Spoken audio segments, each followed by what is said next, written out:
Hey everybody, we are back with such a special guest, one who has been a colleague, a friend, a mentor to me, and most of all, just an all-around great guy. Honestly, if you don't know Joey Vitale yet, you're about to, and you're gonna get why everyone loves him so much. Welcome, Joey.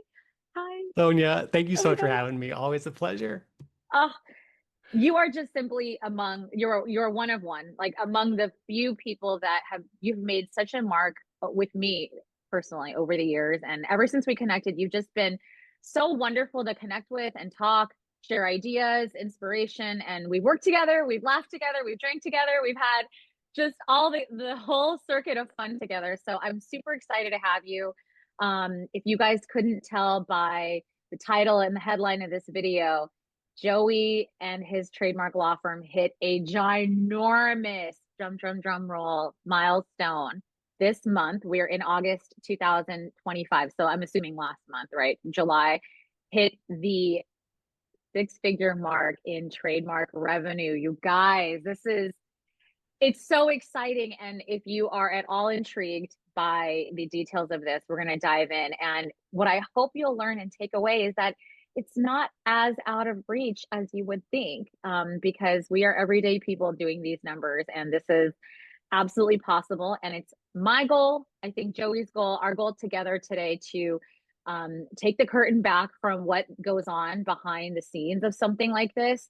And hopefully you can take away some implementable ideas and strategies and tips to get your own six-figure revenue mark going. So, let's dive right in.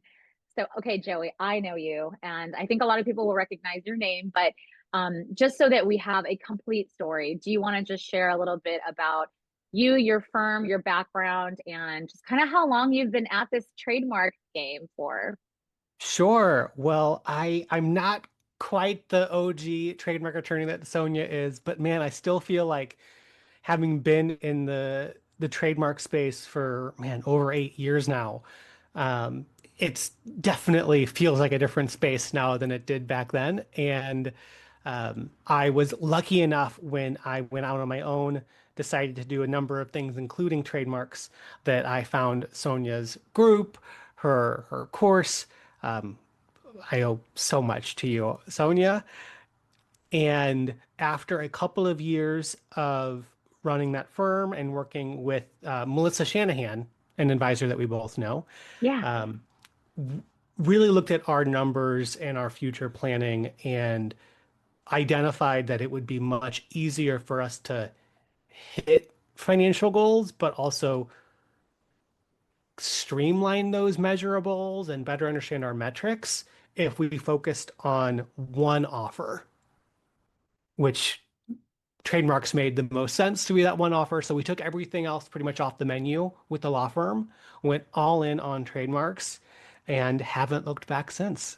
Oh, amazing. Yeah, because I know in the early stages, you were actually doing kind of a mix of different business and transactional law, right? As I recall, you've never hit litigation. So, but you were doing kind of a mix of things, right, in the transactional world.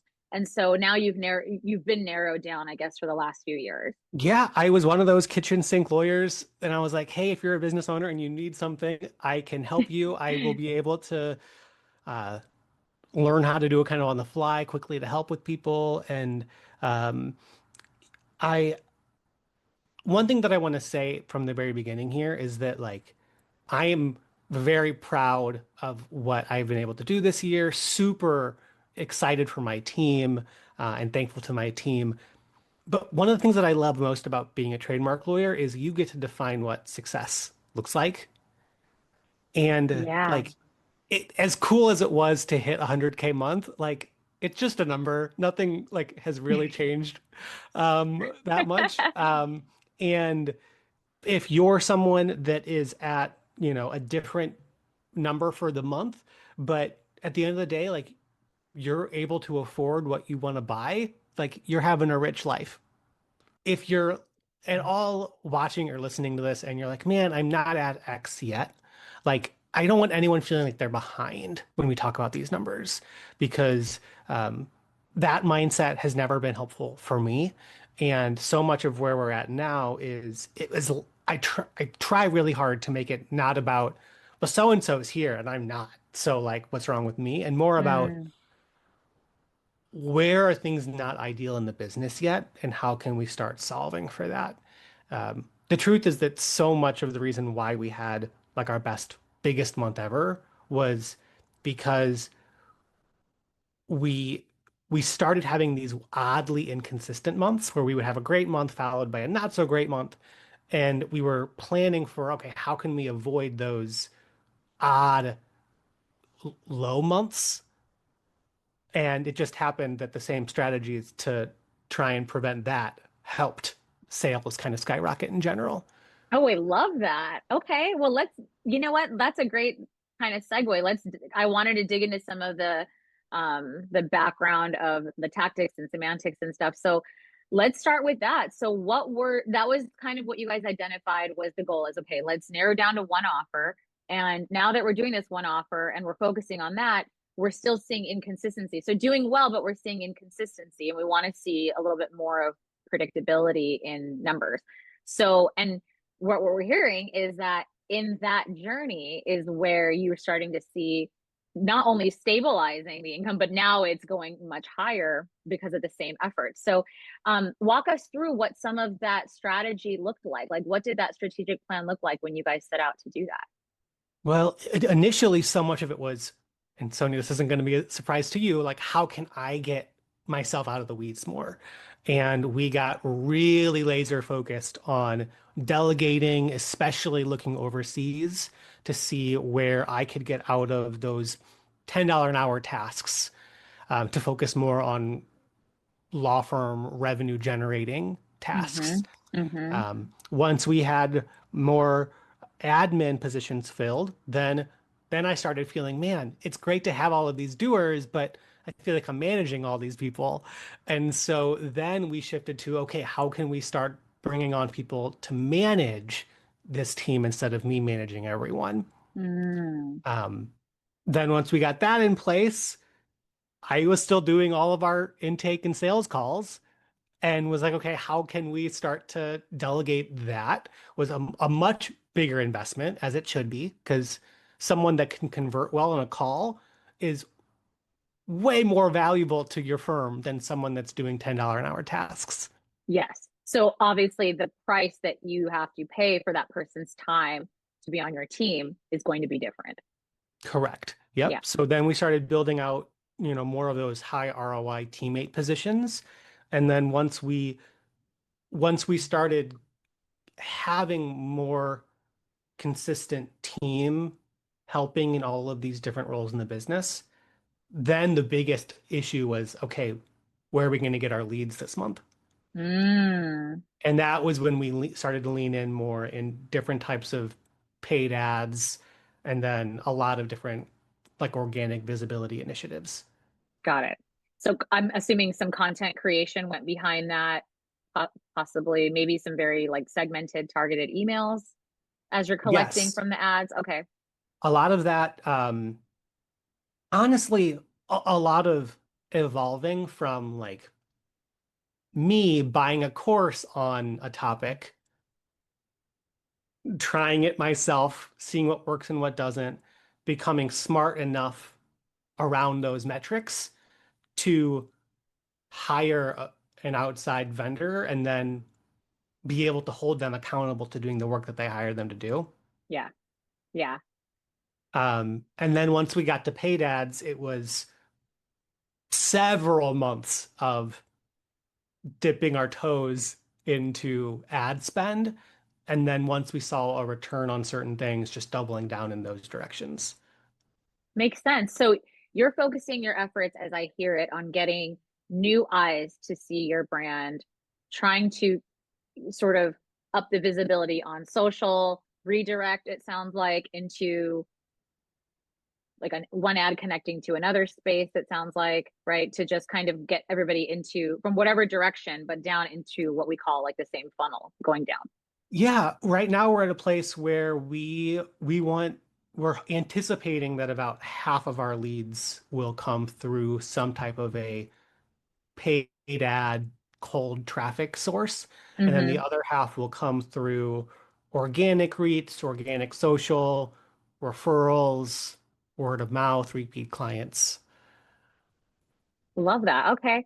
And so, in terms of, I would like to kind of dig in a little bit and unpack some of the ad strategies. So, in terms of what the ads are focusing on, are you leaning more in these ads toward education to the business owner that may not know that a trademark is important, or is it leaning more toward the direction of targeting folks who are business owners who are aware that they need a trademark and sort of positioning your firm as the choice Um, m for that relationship?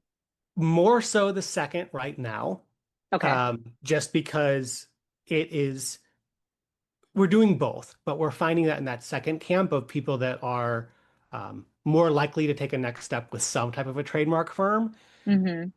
we get an ROI on them faster. Mm-hmm. The ones that are just Mm-hmm. thinking about it, we are still clarifying what our ROI is on those initiatives. It is there, but it might take longer. And Yeah. so we're right now we're focusing on those near term significant ROI initiatives, which will then give us the budget that we can reinvest in longer term list building and things. Yeah, and that makes sense because if you think about the first category, I mean, the pipeline's just longer by way of having to educate first and then be the choice versus just being Yeah. the choice of the law firm. And so when you think about that second category, what are some of the markers that you've learned through your ad and marketing strategy of so that people can try to adapt this for their own for their own branding. What are the markers of folks that are already there mentally needing a trademark, wanting to pursue that journey that you have found? What are some of those?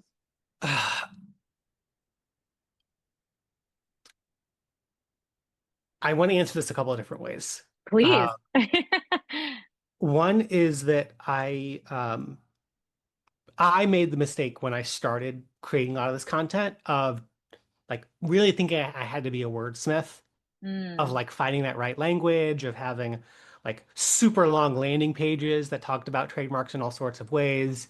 And uh, what I have learned is that it's not that difficult to just put yourself in the mindset of someone who was just asking about like, how do I trademark X? And it's just like those very common search terms. And yeah. uh, it's it's le when you're dealing with those people that already know that they're looking for someone, it's less about getting like the content necessarily right, and it's more about making it as easy as possible for them to take a next step. So through a That's lot an of try, important nuance. I like that. yeah, through a lot of trial and error, we have changed things to make it easier to book an appointment with us, like as few clicks as possible. And then one thing that I don't think that I didn't think through until I learned it the hard way was um, it's very easy to lose sight of like the capacity that you need to handle that many leads. That's so important. That's so spot on. Yeah. And so we right now we're like, okay, if we want to be in alignment with our goals, then we are we are looking to get at least 6 to 8 calls booked every single weekday. And we're running ads with that goal in mind. Hmm. We can talk about what the ads say or whatever, but like at Sure. the end of the Yeah. day, the result is we want that many calls booked a day. And like I am now completely out of sales calls. That was a slow Amazing. transition, but thinking, okay, either just me or me and someone else, like how are we going to build up that capacity so that when 6 or 8 or 10 people are booking a call, there is that type of availability on the calendar. So And you're planning for that success before you go out there and turn the faucet on, which is so smart. And I think a lot of people just don't think about that. yeah, well, and it's, I understand there's an investment in making that happen, but Yeah. like you have to. And similarly, like we um we quickly realized as well years ago that like if our firm was to double in size overnight, like that sounds great. It makes for a great social media post, but like what if you slash your team can't handle that many new clients or Yeah. your client happiness score starts to suffer because now things are falling through the cracks. And so we had to really streamline and grow team. Um, one, to make sure that, you know, if we had a huge influx of new clients, our team could handle it. But also, I always want to make sure that anyone on our team can get sick, go on vacation, go out of office, and someone else other than me can step in and fill in for them without the business missing a beat. Yes. Yes. And that what we call, I think we've talked about this maybe like when we've hung out in the past of like the concept of swappability is what we call it. Is like we got to be Yeah. able to swap people in and out because that's really the only way that you can continue having that pipeline, but the brand doesn't suffer because I think the only thing worse, you know, if you're these are your perceived choices of like, oh gosh, no one's calling or not enough people are reaching out. The only thing worse than that is that a lot of people are trying to reach out and no one's there to answer the phone or the emails or the inquiries, and then it hurts your brand, right? And now you get known as, you know, the firm where it doesn't pick up, people don't pick up the Yeah. phone, no one gets an answer, and that's worse in a sense. And all that being said, like, again, nothing that I'm saying is like gospel. So if you love doing sales calls, amazing, Yeah, but keep that in mind as you create your sales and revenue goals, because there is totally a way for you to have a very successful law firm yeah, um, that is set up so that you take every one of those calls, enjoy doing it, and you just have a really profitable back end. yes, yes. And I think that's, I like that you said that because I think it relates to something that if you're at all any point besides stage one of law firm ownership, you've undoubtedly encountered the idea of like your zone of genius is which identify what you're really good at, what you enjoy doing, and the Venn diagram of those two things is your sweet spot, but within reason. So like sales calls is like a permissible zone of genius, I think, for a lot of Mm, beginner and intermediate business owners. Sales calls and not intake, but definitely the conversion and the sales process. But like if your zone of genius, what you enjoy doing and what you're good at is, you know, data entry, like we've got to draw the line there, right? So like mhm. you're allowed to have some zones of genius, but within reason. And I think what I'm hearing is that you started with the easy stuff and then slowly backed your way out of seemingly what is undelegatable.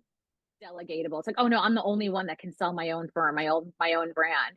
And Yes. you've successfully taken yourself out of that, which I think rivals the $100,000 mark, which is like you're not involved in a lot of that, right? Which is like it really defies that logic that I think a lot of business owners have, which is that they're the only ones that can do X or Y or Z.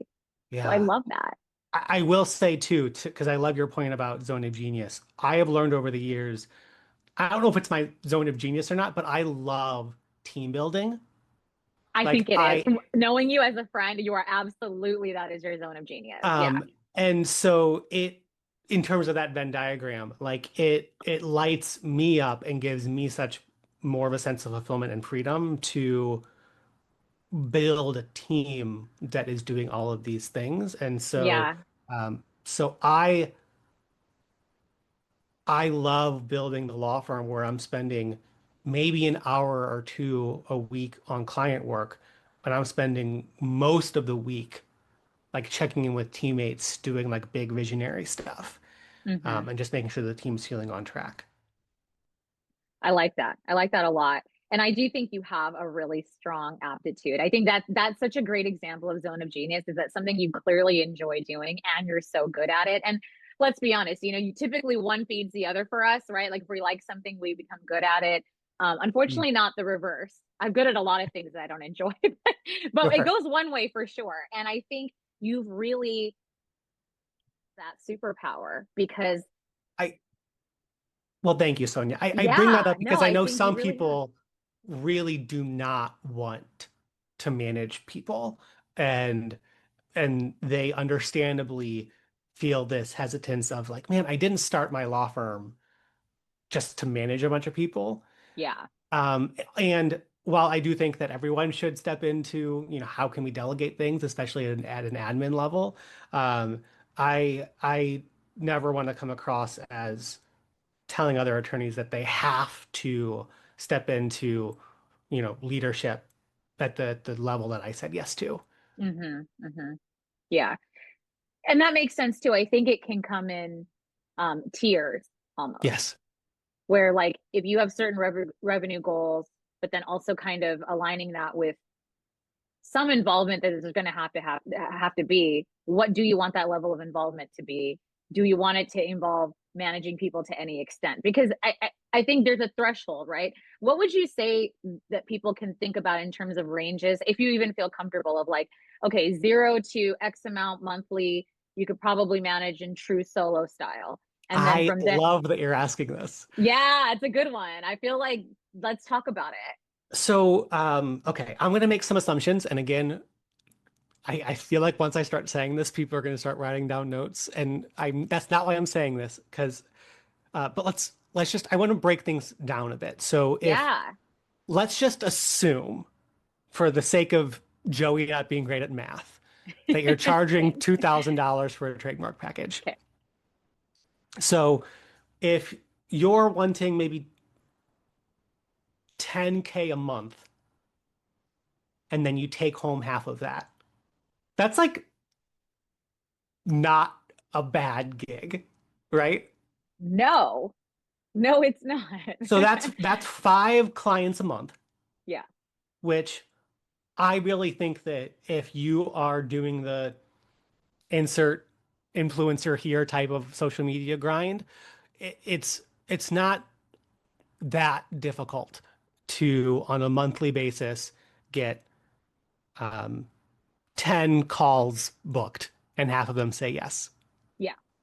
And I want to note the math that's taking place here, right? So we're always thinking about what we want and backing into those numbers. So we want X amount to book with us, which means you've got to have double or whatever ratio of calls because we have to account for we're not going to use the F word, which is failure. We're gonna go with people making different choices, the timing's not right, a number of factors, right? But we have to account for not 100% conversion rate on those calls. So Yeah. right until you get good. Yeah. So let's say 50%, which I think even if you're just starting, if you're mostly speaking to a very warm audience, like the referrals and word of mouth, I think 50% is a good enough goal. Yeah. Um, so that gets you to 10K months. If you're wanting to get to 20K, like the same math applies. It's just 10 clients a month instead of five. Right. Right. Um, and I mean, I'm talking to Sonia, but like we're not even thinking about like monitoring packages and other things that you could do to bring in some recurring revenue or other types of revenue that makes that goal not seem quite as high as 10 sales being necessary. Yeah. Um, but at that point, I still think that there's a lot of opportunities from being leveling up your networking game, looking for referral or promo partners, whether they're lawyers or otherwise. And there's at that point, I think niching down into a certain type of business area Hmm. can be really helpful. Yeah. Yeah. And I know that I think, to some extent landed on podcasters, as we've talked about in the past, and course creators, Hmm. as like kind of like a sub audience for your Yep. service. Okay. Okay. Yep. Now, oh no, go ahead. Sorry. No, please. Okay, I was gonna say, talking again more about like the tiered approach to revenue versus management and involvement. What would you say is the threshold where it's like if I want to expect to make, I don't know, 50K a month, or what's that number where it's like, okay, now you're gonna have to start really the inevitable, which is managing people, right? And if that's a concern for some folks, what's the threshold in your mind? Even if you have to give like a range of like, if you want to go from this number to this number, you can manage it and pull that off more or less with like Zapier automations and some really good software and tools. But like after this threshold, we got to get real people involved. And like, what's your theory on that? Like, what do you think? Ugh, I really think that even from day one, like just bring on some VAs. Right. Um, managing VAs, I feel like it feels very different, especially if it's just you and one or two VAs. Yeah. I think it's less in my head about like when there do you shift into management mode, and it's more about like what does management start to shift to. So there's there's a version of running the law firm where it's just you and a couple of overseas VAs. Yep. Um, at that point, you might start to feel like, oh man, it would be really nice to have one VA that I am like managing, and that VA is like overseeing the other VA. So I'm not doing all of these Mm. one-off meetings with these VAs. Mm-hmm. Um, so uh, we now have three managing VAs and one chief VA that oversees those managers. Got it. Okay. Um, and then we also have a leadership team that's US based, that's part-time. They're all contractors. Okay. Um, so shortly after I started bringing on overseas VAs, I was like, you know what? I really want to start having other US based teammates like drive bigger projects without me having to go across the weeds on things. Yep. So we have someone who leads our fulfillment and like legal client work department. Doesn't mean that she's like the supervising attorney. It just means that um, she just makes sure that like our project management system is good to go and Yep. is like overseeing our like client happiness scores or our refund rates or whatever it is and making sure that we're healthy on those metrics. Then we have someone who leads our operations and finance department. We have someone who leads our sales department, and I am currently leading our marketing department, but hopefully that will change by the end of the year. I have no doubt you'll pull that off too. I mean, this is the great unraveling of Joey and out of the weeds of every like systematically Well, one role and one function at a time, which is it's remarkable when you think about, I think, the biggest challenge for law firm owners, which is feeling like they're wearing 100 hats. And so to yes. have a proven story of taking off so many hats and putting them away for good. Wow, what a feat. Well, thank you. It's Yeah, definitely been several years in the making, but um what we're building towards is, and maybe we can talk more about this like quarterly planning yeah, yeah. importance, but every quarter my leadership team and I get together and we do an in-depth retreat. And um the way it works is I, as the CEO, like set the vision Mm-hmm. and set like the long-term goal. And then we figure out, okay, based on that longer term goal, what does this quarter need to look like for us to be in alignment with that? Yep, yep, And then the leadership team says, okay, well, based on that, here are the obstacles that are in the way of that happening this quarter. And then here are strategies to overcome those barriers. yeah, yeah. And those strategies then become quarter-long projects that they're working on. Ah, And I see, so I see. Okay. And so because I'm still the marketing lead, I'm still responsible for this 90-day marketing project every quarter. Ah, okay. And I'm very excited once I hand that off to basically be like the composer only during these retreats. And then once it's over and we've clarified things, I have these like project managers that are much more detail oriented and into project management than I am that Yeah. are really driving efficiency day to day for 90 days. I love it. And I like the idea of this 90-day sprint almost, right? Where it's like Yes. you focus down on one initiative, one project, all the things that go with that. You have the people in place to run the race and make sure, the baton's being passed. And I think that's how you're seeing some of these very intentional goals come true because there's so much strategy that goes in behind it. Yeah, well, I was actually talking just yesterday with someone who reached out to me after I posted in your group, Sonia, and and she was telling me how she really wants to get to consistent 15K months and hasn't had a 15K month yet. And we were talking about quarterly planning, and so she was like, so what could that look like? And I was like, well, you tell me, we're in Q3. Do you want the project to be trying to get to 15K for a month this quarter? And she's like, no, that'll probably happen in Q4. I'm like, okay, Mm-hmm. great. Then what is the goal for this quarter?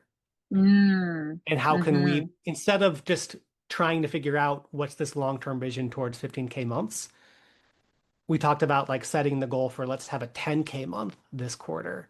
Ah, Here's okay. what we can do to hit that. So a goal on the way to the goal. And I Right. think it's, we hear about these phrases. I think what's really great about this conversation is that we're taking so many of these phrases and ideas that we keep hearing all the time, like goal setting, quarterly planning. Well, what does that really look like? It's kind of like when we were in law school. I remember the first time I felt like this. I was like, everyone says networking. Well, how do you network? What does that mean? It means Yeah. carrying your business cards everywhere you go, writing on the back when you meet somebody, like how you met them when it's like what do we know the what, but we're talking about the how right now. And I Yeah. think that is what a lot of people need. A lot of lawyers, if you're listening, I think this is where you hopefully have been taking some notes and continue to. So this is amazing. I mean, I'm loving just unpacking each piece of this.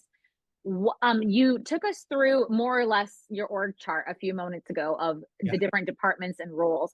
I know there are going to be some people wondering, especially because you've made such a huge name for yourself in the overseas VA space, which I can't wait to talk about as well, because you have a whole other business in that world that I think a lot of law firm owners could benefit from. And so we'll talk about that in a moment. But I know some listeners and viewers will wonder what percentage of that org chart and all the roles that you described are overseas versus I think some of the few stateside folks that you said that you hired at some point along the way. Yes. I mean, 90% of the org chart is overseas. Okay. Um, That's so encouraging for people. I love yeah. that. On like the legal client work side, I think Sonia, you and I have talked about this before, but um, we kind of set it up like a law school clinic where the VAs are doing like the first drafts of everything, and Yep. then it gets seen by like a managing VA. And then I do have two part-time attorneys on the team that will just do final review and approval before anything gets sent out either to the trademark office or to clients. I love it. And I know at any time the D word comes up, delegation, there are like the same five questions that come up all the time and the same five concerns, right? People talk about confidentiality overseas, VPNs, all the kind of minutia, which unfortunately we're not going to get into that today. And it's not because of time, it's just because I want to stay on Mm. the overall track. I know you have so many resources through your company, which is Skybreaker. So if you are interested in learning more about kind of like the details that I just described that go along with the overseas VA concept, I know Joe has tons of resources. So I would say definitely look into some of those that talk about not only those concerns, but also how to go about finding and the different endless lists of tasks that you can delegate to a VA. I know you have like one swimming around that's like 100 plus tasks that you can delegate. So Yes. all these are available on Skybreaker's website. So definitely take a look, and I won't have Joey repeat what he's already Oh, encapsulated good. into a PDF or into a guide. But let's talk for just a quick moment. We'll take a little sidebar to the process of vetting and hiring VAs because that is really, I think, one of your many superpowers as well, right? So team building, if we talk about that's like your big zone, I think part of a huge part of that is, knowing how to hire, how to train, what to look for, assessments, things like this. And so would you maybe touch a little bit about how you've gone about that and how Skybreaker has come in to play a role in that as well for you guys? Yeah, I think, and I'll be quick on this point, but one of the biggest mistakes that we see law firm owners making when it comes to VAs is they'll either say in a Facebook group or come to me and say, I'm looking for a VA that is really skilled in Canva or video Mm, editing or has hmm. experience in legal work. And I just think that that's a backwards way of hiring for a $10 an hour task. And so I, I view vetting as let's just make sure that they have a strong attention to detail. And so we're constantly looking for new VA candidates, and we've created an automated vetting process that already cancels out just automatically like over 90% of the candidates. But That's it's cool. an automated quiz that they take of like review this mock-up fake landing page that I created and tell me what the ish errors were. And if they don't pick up the fact that my name is spelled wrong at the very bottom Yeah. in the copyright line, then they don't get through. Amazing. It's so simple, but so effective. And I even say in the assignment, like look at the bottom, like the very bottom of the page, there's the typo. Like Okay, we so give you're them like hints as to what it proofing is, it. but still so few of them notice. But the ones that do have Yeah. shown that they do have an attention to detail. And at the end of the day, that's all that you need in a $10 an hour VA because you're not asking them to do things that you don't know how to do yourself. Yes. You should be giving them either detailed Google Doc instructions or a video of you going through something. And it's like, hey, I'm going to show you how to do X. And as long as you can follow these instructions, we're golden. Yeah. Yeah. I like that approach. And it's perfect because it tests the aptitude without getting too detailed. I mean, like if you can't spot that, it's pretty cut and dry. And now you've narrowed to a small handful of people that did pass that.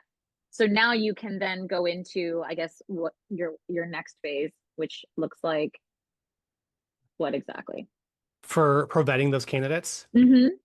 So at that point, we have what I call you've already got the job interviews. Oh, I like that. What does that consist of? So it's basically the sense of like, look, the fact that you are interviewing with us means that we already think you're great. Ah, Now it's making sure that we are the right firm for you because if you've gotten to this far, you're obviously good enough to be kind of choosy yourself on who you want to work with. yeah, And so, like, let's learn more about your core values, making sure that they're aligning with ours. And then we're pretty quick to hire overseas VAs because I think too many attorneys we talked about like the call conversion rates earlier of like 50% is an okay one, but I think Sonia, you have like a 90% conversion rate on your calls, something only because super I do them crazy. myself. I still do Well, all. that's what I I'm saying know. is I your know. conversion Like, rate is so high. When it comes to VAs, don't try to aim for like a 90% success rate. yeah. I would I think the more uh, expensive teammates you think about hiring as the law firm grows, the more you definitely do want to slow down. Hmm. Um, but I think your chance of success is good enough to where it's worth moving forward with someone that seems like a good fit. And Hmm. even if something happens and they end up leaving the firm after a while, um, you still probably learned a lot of lessons along the way that will make the next hire even easier. Yeah. Yeah. Because every policy we joke is the result of it not being there before, and now that we have to write Yes. that into the assessment, the questions, right? And it's Yep. like somebody messed this up. Now we have to make sure we ask about it and then Yep. tackle it the next time. Yep. That's And super that's why interesting. Okay. with our VA Finder service, we strongly recommend that people we give people 5 resumes to review and interview, Mm-hmm. and then we recommend hiring at least 2. Okay. Yeah. Just to kind of give them, I guess, like the same assignment and then see the differences in performance and Yeah, I how mean, they go worst case about it. scenario is one doesn't work out. Best case scenario, and this tends to happen more, is they both are good fits, and now you have that swappiness in place. Yes. Well, and double, double the superpower of, Right. okay, well, if you thought you were going to delegate this little pile of stuff, now it really forces you to think, okay, I've got someone ready and willing and that's smart and capable. What could I have them handle? Right. And Yeah. so it starts to open up those possibilities.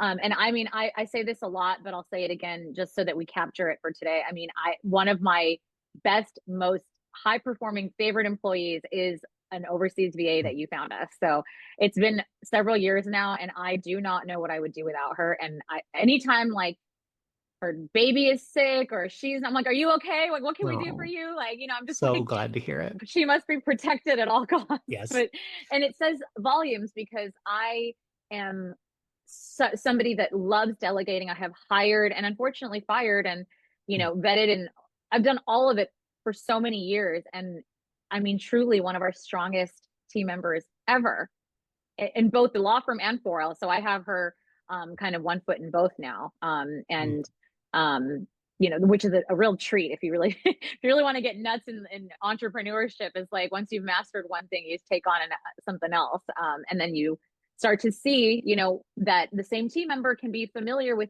both sides of your businesses, right? So, no, I have nothing but great things to say about Skybreaker. Oh, So, I thank think you. that's definitely a place to start, you guys, if you're thinking about the VA journey, or maybe if you haven't had luck up till now delegating. It's not the concept that you want to give up on. Just like law firm ownership is not something to give up on. It's just how you go about it. If one thing didn't work, you have to try something else, and so on. So, hopefully, some of these nuggets that we're unpacking give you some optimism Yeah. because, So, Sonia, yeah, sorry to interrupt, but if I no, can just yeah, step back, I want to point out some like patterns that I'm seeing. So yeah, it's like step one, start delegating at least to VAs if you haven't already. yep, Um, and then one thing that I don't think I said clearly before was if you do want to run ads one day, just know that that will require a lot more like sales call capacity. And mm-hmm. because they're colder leads, your conversion rate likely will go down, which is totally understandable Totally, because yeah. they're colder. And so, unless you want to be doing all of those calls, um, consider bringing on other teammates to help you with those calls before you start really ramping up those ads. That is very good advice. I have a couple questions more on that if you're Mhm. open to them. So, half for myself, but also I would say half and or maybe more than half for our viewers, just because I know that the intrigue that's going to come up when we talk about some of this. And so, when we talk about what the ads lead to, they're leading to, I think, booking a call is what you're mentioning, right? And so, is that call, that consultation, is it free or is it paid? Free. It is a free call. Okay. So, and that's for everybody. There's no instances where these consultations are paid, right? Just so that Through we're clear. ads, no. I mean, if someone does like outside of the funnel or like replies to an ad or whatever that says like I Yeah. have a specific legal question, like can I book a Yeah. call with Joey? We can send them a link for that. But the ads, no, don't point to a paid consult. Okay. So just to kind of give people an overview as we keep going. Okay. So we've got ads running. We're not running ads, it seems, or the winning audience is those who already kind of have in mind that they need a trademark, right? So we're not going down the education pipeline. And so now we're going into that, right? And these ads are leading to a free call. I guess like we're going to call it like a strategy call, discovery call, right? Right on the heels of this, I just know it. Somebody out there right now is like, Sonia, ask it. I want to ask it. What sort of um, form, question, anything do you have in place, if any, uh, around the pricing for the trademarks, the budgeting? Because I think something that a lot of trademark attorneys have found in their marketing efforts is that a lot of prospective clients are a bit daunted by how much the process is, right? Like, let's just go with your random number, which is 2000. And I know trademark attorneys that charge less than that and more than that. But I also know that every time you type in, trademark registration or process, you get the ad on the side for like $199. And I know all these like document prep services, right? So what measures do you guys have in place to move? I don't know if it's maybe between the ad and booking the call or the call taking place and then the retaining of your firm. But what do you guys have in place that speaks to potential budgetary Yeah. objections? Now, I think I know the latest of the status of all of this, but I will say that it's constantly changing, and we're getting like feedback from our ad team on recommended shifts constantly, and we're also like doing like A/B tests to different landing pages to different versions of our call scheduling that has different things to see what happens. It can get really confusing quickly. The short answer is I don't know, but the That's longer okay too. the longer answer is I think we are giving the leads some sense of what a range is, or like that it will be above X. Hmm. And um, or the alternative are just like how, like kind of where is your headspace right now? Like, are you wanting to get the cheapest thing possible? Are you um, willing to invest, etc.? And what we're doing now is we're setting it up so that when they're booking the call, they fill out that choice. And then we have automations where if they filled out the wrong answer, like that makes them not a good fit for us, then Ah, that will automatically cancel the call and send them a follow-up email, as opposed to like fill out the application, then we'll review it, and then if you're mm, good, we'll let you book the call, kind of a thing. gotcha. That makes sense. Okay. And we'll leave it at that because for viewers, for listeners, I mean there's an element of capturing Joey's story and his journey, but also to recognize a lot of this is good old fashioned learning, implementing, experimenting, trial and error, and all of that becoming somewhat proprietary, right? Because that's there's an element of a lot of elements of this that are your secret sauce that have worked for you over years, I think, of investing really in yourself. And I think that's a big part of what, is sort of the silent team member here is your self development, your education, all the resources you've poured into.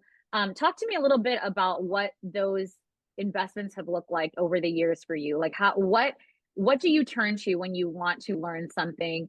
And how do you see the direct ROI from those investments? What be it courses, be it retreats, masterminds, any kind of program. But I think people would love to hear, is it maybe just a book? I mean, that's a fun Mm. win if it's just a $20 book on Amazon, but I suspect there's more to it. So I'd love to hear about that.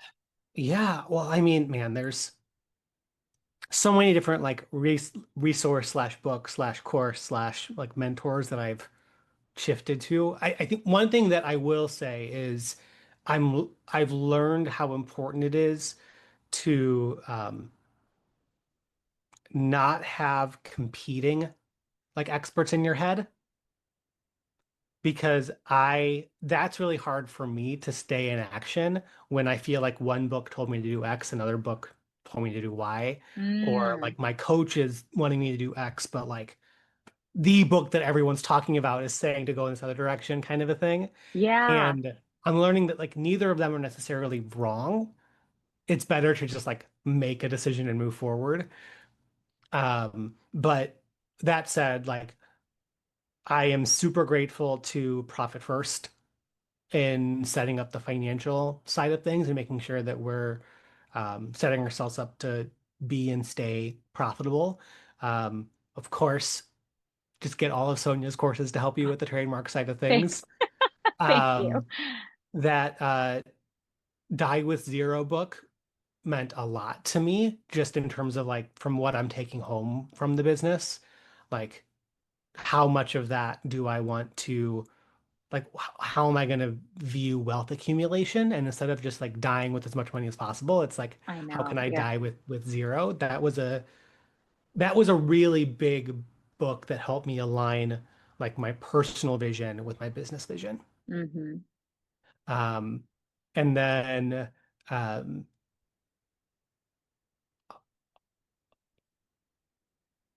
I mean, there's so much out there. I One of the things that I have learned with working with some Google ad vendors that we work with is uh, this sounds really strange, but like Google Ads, for example, some sometimes your ads start working just because of some weird reason, but because Google Ads sees that momentum, like it keeps Mm. working. And Oh, okay. so there are times where the vendors are like, "Hey, we A/B tested this. Like we totally expected X to perform better. Like that performs better for all of our other clients, but for some reason this other thing performed well, and um, because it performed well, it likely will continue to perform well." And so I'm constantly being reminded of um, like just because something worked well with some other company or law firm, Yeah. uh, that the the paid ad or other types of like algorithm gods just might not be in your favor in the same way. Yeah. Yeah. There is some Um, element of chance when you play around with yeah. ads and things like that. That makes sense. Yeah. Um, and then there was one other thing. Um, I uh, I also think it's just really helpful to get clear on like reverse engineering what your business goal is based on Hmm. your personal goals. Yeah. Yeah. And so like um I feel like I am now stepping into a place where um as much as Indie Law is a trademark law firm, like we are really wanting to step into like 7 and 8 figure business masterminds um, Okay. with the Okay. type of Yeah. firm that we have. And there's no like, again, like good or bad around any of this. Yeah. Uh, but like for me, I'm realizing that like I want a business that is sustainable at the end of the day. And it just so happens to also like have like wide profit margins, but like I want the firm to be able to grow while I'm out of office for a month. I And think that is a better benchmark than perhaps just the bottom line, like how much money did right, the firm make? Yeah. Because how much of exactly. that required you? Right. But I'm also like um I'm at a place where like I realize that might everybody not might have that same vision. Yeah. Like my I'm married, don't have kids. My wife is an incredible rock star attorney. Sonia, I don't think I told you this, but she started working with Elise Bowie. I did She's now not know Elise's that. chief strategic growth officer. So she's That's an absolute rock amazing. star. My Oh, point is like um my wife does not have the capacity to like be retired before she's 40 years old. And so even if I wanted that for myself, like what am I going to do all day yeah. if not work when like my wife is working? Right. So I think sometimes we create these just like really inflated dreams of like, oh, I like never want to touch my business. But is that like just like a bragging goal, or is that actually a part of like your lifestyle and what you want for Right. yourself? That's such a good point because I think, there's studies on people who won the lottery and end up depressed. And, aside from the fact that maybe they squander all of it and stuff, but it's like you end up depressed because there's such an important piece here about the human brain needing purpose, needing a reason to wake up, needing something, and so I think as much as it sounds like, maybe for the first while, people are like, oh, what do you mean? I would golf. then I would go to the spa, and then I would, go on vacation. And then it's like, well, okay, well, assuming you've got your nails done and you've played 9 rounds of golf today, it's like, well, what What else? else you gonna do? What else? And you can't do that every day. Like I think eventually you would get bored of it. And so I really love that you're already thinking about um, just being able to also make such an impact on the legal community outside of just your law firm. And so I know you mentioned getting into the world of masterminds and getting groups together. I know you mentioned it a few moments ago, and I appreciate being even one factor if 4L courses are. What would you speak on? I'd love to talk a few moments. 3, 2, 1. I would love to talk for a few moments about your perspective on investing in programs in your development. What have you seen? Fine, we'll start with 4L if you pull my leg. But what have you seen in terms of just the ROI in investing in things like courses, and then also like programs and mentorship and things like that? What's Yeah. the correlation to your success?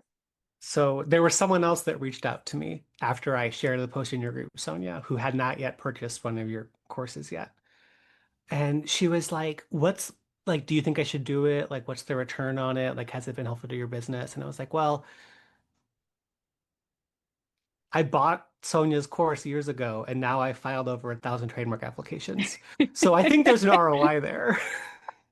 Like, I'm blushing because I'm just like, wow, really? Like, that's my dream, right? As an instructor, is someone will take that material and go so far high and, just soar with it. I mean, wow, what an incredible number. Wow. A Yeah, thousand thank you. trademarks and $100,000 in revenue in a month. Like, that's insanity. And to know that I had a spit's worth to do with that. Are you kidding? You're a big deal, Sonia. Oh my Thank God. you. No, that's amazing. Amazing. Um, so it sounds like there's definitely a relation to it. But I also think, and this is what I've learned in terms of my journey being an instructor in this world, is that it's some part, I don't want to say half, it's partial the education and that being available, but you're an implementer. And so talk to me a little bit about kind of like the relationship between like enrolling in a course and being excited about it, but also taking what you're learning and actually doing stuff with it. Like, what's your approach to that? I I never want to be a part of the statistics of like people who take courses but don't finish it or whatever. Um, to me, the big value is like there's no shortage of information out there. Like, um, if you really wanted to, you could probably spend a month or so like Googling and ChatGPTing and finding answers to Sonia, like around what Sonia has provided. It's probably not going to be as good. But even if it was, now you not only have to spend all of that time finding all those resources, but you have to figure out to the degree that there are discrepancies here, which one is right, which one am I going to go through with? And I think that one of the reasons why I love investing, especially investing in stuff like Sonia's that are so like step by step friendly, is it makes it so easy to stay in action. Uh-huh. Because if you don't, and I've been there, like you research, I don't know, like office action response template or cease and desist letter template, and you get such different results that you don't know which to trust or how to synthesize the two. And it's so much nicer and quicker and more peace of mind giving to just make an investment from a trusted resource and run with what they give you. Yeah. Yeah. No, absolutely. And I'm so grateful that you picked up the value that we set out to accomplish, which is exactly that, right? Because I mean, we all grew up in law school with like Westlaw where you can just download a PDF or download, but it doesn't give you anything with it. And so that's always been our goal, is to accompany thing, even a simple template with a class or some instruction or a video. It's just like, okay, like you can't just, it Yes. doesn't exist in a vacuum where you just start typing on top of it, because there's there's so many nuances in trademarks, which now is there's a reason why we do or don't do certain things and why we input certain information, and just there's so much unofficial strategy in it. And so I completely recognize what you mean by that is, and I think that's I'm really really happy that Mm. that intention has translated, because that really was our goal. I have a couple questions left, and one of them relates to this, which is there is absolutely a portion of people, there's at least one person I can say safely that's going to watch this video and is like, yeah, I know. I've been following Sonia for years. I have all her stuff. I've watched everything. I've consumed everything. But Joey slash Sonia today, I'm so scared. I'm so nervous. At what point can I say I'm a trademark attorney right now? Right. But it's like, because there is that whole little fine print of, the oath we all take, which is to provide competent counsel and zealous advocacy and, to be versed in the area of law. Right. So if you're talking to, let's say, a brand new attorney that's asking this, or just brand new to trademarks because they're transitioning from a different practice area or adding it on to their menu of services, what would you say to the person that's like, yeah, I've consumed everything she's got to offer, but I don't know how to get the confidence to market myself and put myself out there as a trademark attorney, let alone file one. So what would you say to that person that's feeling that way? Record one video of yourself, just being honest. Like, don't try to be a salesier version of yourself. Just be like, hey, I'm I'm starting this practice, wanted to let you know. And I'm, just so you know, sending this to everyone on my contact list. Say that in the I love video, that. I love it. and then turn that into a Loom link or something and just send it to everyone in your phone. I'm nervous that, and like I've been marketing myself for years, and I'm like, oh my God, that's so scary. And I mean, but even if that only results in you sending the video to like 5 people, like it was tough for me to do. And, um, and I would hear advice like that from coaches out there. And, um, even if I just took some tiptoes in that direction, it was good enough. Um, and I do think that, at least for me, the reason why I'd say to do that is because I've always found it easier, if I'm not quite comfortable like putting something on social that's like a one-to-many post, like just reach out one-to-one with Yeah. family and friends who you know won't judge you or report you to the bar Yeah. More. and tell Yeah. them what That, you're up that to. piece. Yeah. Yeah.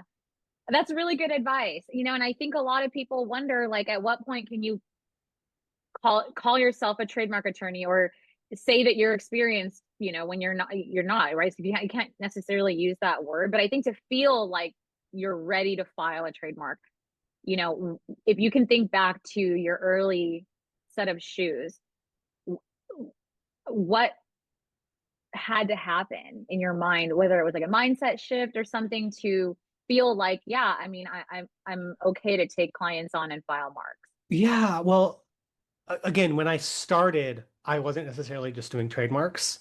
And so, if I remember correctly, what happened was I was just getting like business law inquiries from Mm-hmm.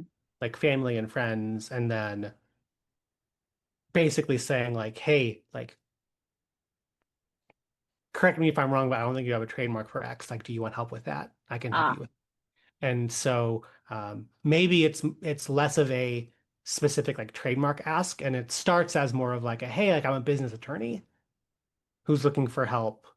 And then, instead of you saying I'm a trademark attorney, you just say like, it looks like you need a trademark. I think I can. Nice little tweak there, right? Yeah, I like that. All right, I have maybe one one or two last questions Okay. left. One of them is really for our time frame right now, with ChatGPT and AI being, just the topic, everyone's favorite topic right now.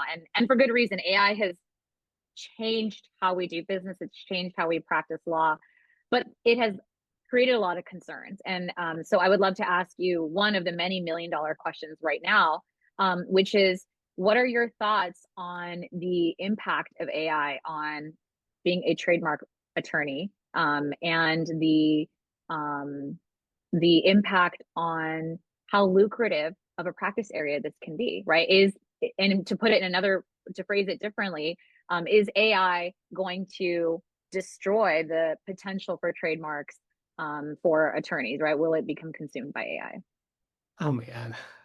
I don't know, but I will say that it's not helpful for me to think that it's going to have a huge, significant bad impact. Um, like that like crippling fear around like, oh man, this practice area might not exist in 3 years doesn't Yeah. doesn't result in like any positive outcomes for me. Um, I in the near term, I am not worried, and I think that there is a lot of good content that we can be putting out there to tell people like, hey, like if you try and use ChatGPT for trademark help, the quality is bad, and let me show you, kind of a thing. And as Yeah. someone that has a team using ChatGPT, like I can tell you, my team is now getting really good at prompting ChatGPT around stuff, and because that my team has done trademarks for a while, they're able to spot and edit and like point out how bad it can be with a lot of things. Um, but I think regardless of ChatGPT and AI's actual capacities, there's a difference between that and like market behavior and human psychology. And I think that um, for everybody that is alive right now, it is going to take a while for business owners, especially older business owners, to feel like they can trust machines over people. Yeah. Yeah. That makes sense. Yeah. And so if we're talking about business owners, right, as much as in our fearful minds, we think all these business owners are just going to run to ChatGPT and file their own trademarks. It's like there's a huge gap in those Yeah. two things happening. In fact, we just recently added language to our engagement letters saying like clients do not use ChatGPT for any legal research. Yeah. Yeah. And to the extent that you do, like show it to us as soon as possible. Yeah. Have you seen, well, I'm assuming not because you just had your highest grossing month ever. But have you seen an impact, positive or negative, of AI on your trademark practice? We are seeing a small number of clients who say that they found us through ChatGPT, which is cool. I got a couple of those too. Isn't that cool? Yes. Yeah. Um, I think that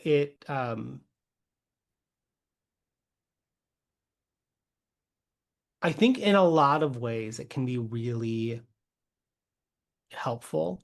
Um, once you kind of know the parameters or know how to um, uh, like better prompt it. So like earlier this year, I wrote a book about the law, and there's an entire part of the book that's trademark based, and like ChatGPT helped a bit with writing the book, but it was um, definitely not just ChatGPT doing a first draft and running with everything.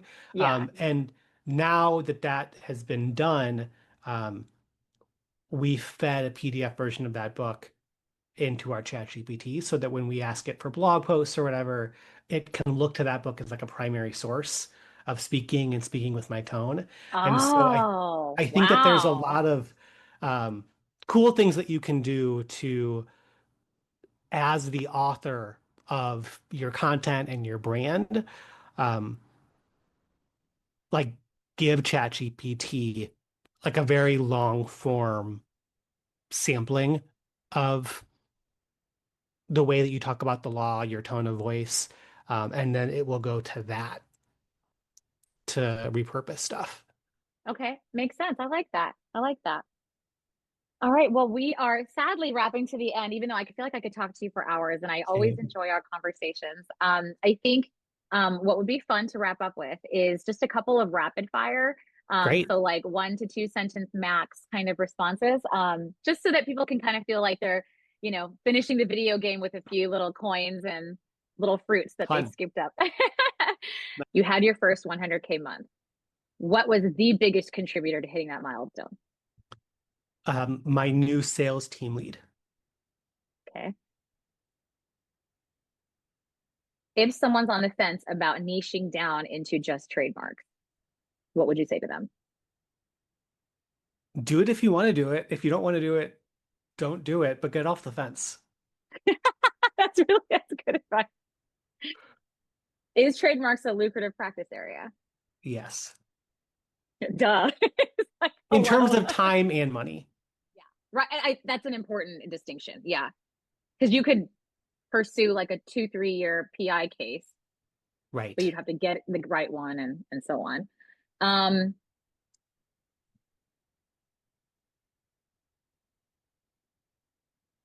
how does life look different now in terms of your stress levels, joy, and peace of mind as a result of your financial accomplishments? Oh man. I wish that I could say that it's like better, period. Yeah. I think that I've developed a better relationship with stress, and I am now able to avoid catastrophizing worst case scenario risks that haven't happened yet. Um, m- Most of the stress that I dealt with, I'll be quick here. Most of the stress that I dealt with and continue to deal with is stuff that I'm afraid might happen one day. And I am building that muscle of like being cognizant of those risks and mitigating those risks, but not letting it like affect my sleep. Mm, I like that. I like that. Well, and if you're listening, I mean, so you're in good company if you worry a lot because that's our, Mm. that's my favorite hobby apparently is thinking about things like, Oof. but I think that's such an, you know, it's, it's a double-edged thing because part of being a good business owner and running a profitable one is foresight and being able to think about things before they happen so that you have a plan in place or some idea of how you would handle it. So it is a balance. And I respect both sides of it. So, Yeah. um, okay, let me see here. How much of your success do you feel like was learned versus natural ability or even luck? Quote, as some people Definitely would say. luck. A lot of lessons learned. And I think a lot of like learning natural ability is worth leaning into, like all of the above. Yeah. But back to your zone of genius point. Sorry, I'm not being super quick. Okay. That's all right. I like the thoroughness. I don't mind it. Okay. And lastly, if you could hone in on, we'll say one or two of the most valuable things that my courses have taught you, what would those be? Developing confidence and I just love staying in that. action. Okay. Okay. I love that. Good. Oh, my gosh, what a fun conversation. I enjoy talking to you all the time, and I'm so appreciative that you were able to share your story. I hope that if you are watching or even just listening on audio, that you learned a thing or two or more from this conversation. And if nothing else, Joey, would you think it's a fair statement to say you're a regular guy? And if you could do it, can Yes. anyone? Yes. Especially if I can do it, anyone can do it. And I'm an open book. So if anyone has any questions or follow-ups, feel free to reach out to me directly. That was actually what I was gonna wrap up with is if people want to reach out to you, how can they do that? You can find me in Sonia's Facebook group. Probably the easiest thing to do. Perfect. And he has the website indylaw.com and Yes. then skybreakerva.com is the one for your VA business. Yes, skybreakergroup.com. Skybreakergroup.com. Okay, so yeah, so just so we have a recap, we've got the law firm website, and then we've got Skybreaker, which, as we talked about a little bit, is Joey's VA Finder service, of which I have been a beneficiary.